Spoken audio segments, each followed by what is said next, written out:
L'une des dernières merveilles de l'intelligence artificielle, c'est le robot GPT-3, fondé par la société OpenAI en mai 2020.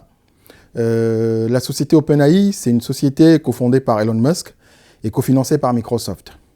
Ce robot est entre autres capable d'écrire une poésie, de coder des logiciels informatiques, d'entretenir une conversation.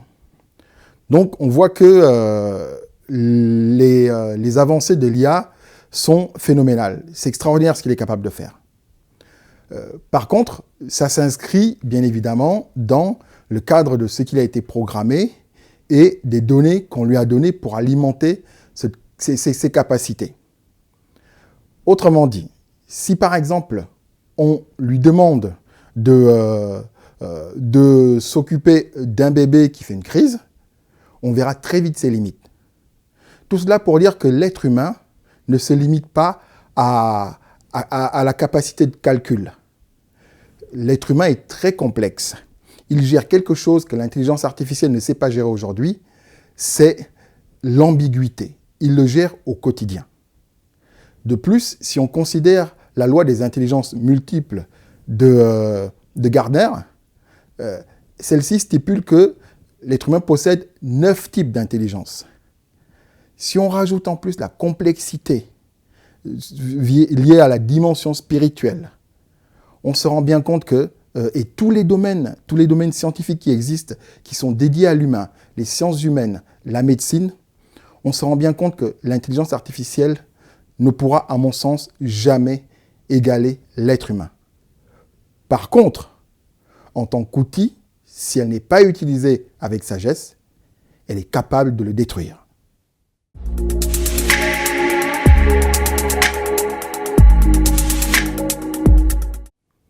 Alors, non seulement l'éthique est possible, mais de mon point de vue, elle est indispensable. On peut rapidement en fait définir l'éthique comme étant des règles morales qui régissent soit une personne, un ensemble de personnes, du moins un système.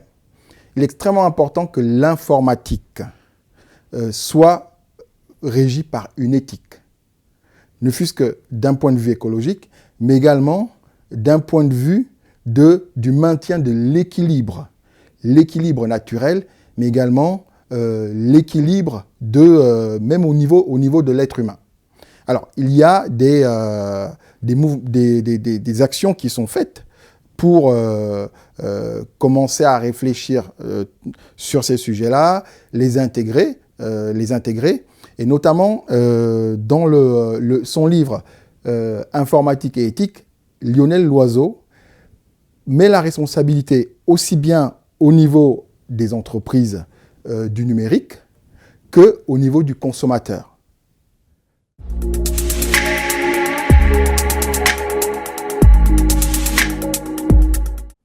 Déjà, commençons par définir ce qu'on appelle évolution spirituelle. Moi, j'y vois 2 axes. Le premier axe, c'est l'étude et la compréhension des lois par lesquelles l'intelligence universelle qui a créé toute chose se manifeste dans l'univers, la nature et l'homme lui-même. Sur ce premier axe-là, je pense que on peut reconnaître aisément que l'informatique apporte déjà une énorme contribution. En effet, elle est aujourd'hui présente dans tous les domaines de l'être humain et grâce notamment à sa puissance de calcul, la puissance de calcul qu'elle apporte, elle permet énormément d'avancer dans ces différents domaines. Donc de ce point de vue-là, en effet, elle contribue à la compréhension des lois qui régissent la nature et l'homme lui-même. Et avec l'arrivée de l'informatique quantique, on va encore passer un palier. Le deuxième aspect, c'est concernant ce qu'on appelle l'éveil spirituel, c'est-à-dire la réalisation de notre nature divine. À ce sujet, je pense que l'informatique a également un rôle à jouer. Car, notamment à travers un domaine bien précis qui me vient en tête, c'est la réalité virtuelle. La réalité virtuelle est déjà utilisée aujourd'hui par exemple, dans les hôpitaux pour diminuer la quantité d'anesthésie qu'on va injecter à une personne. En effet, on projette des patients dans un monde virtuel, avec par exemple un casque de réalité virtuelle. Étant dans ce monde-là, leur conscience étant dans ce monde-là, ils ressentent moins la douleur et du coup, le taux d'anesthésie qu'on leur injecte est fortement diminué.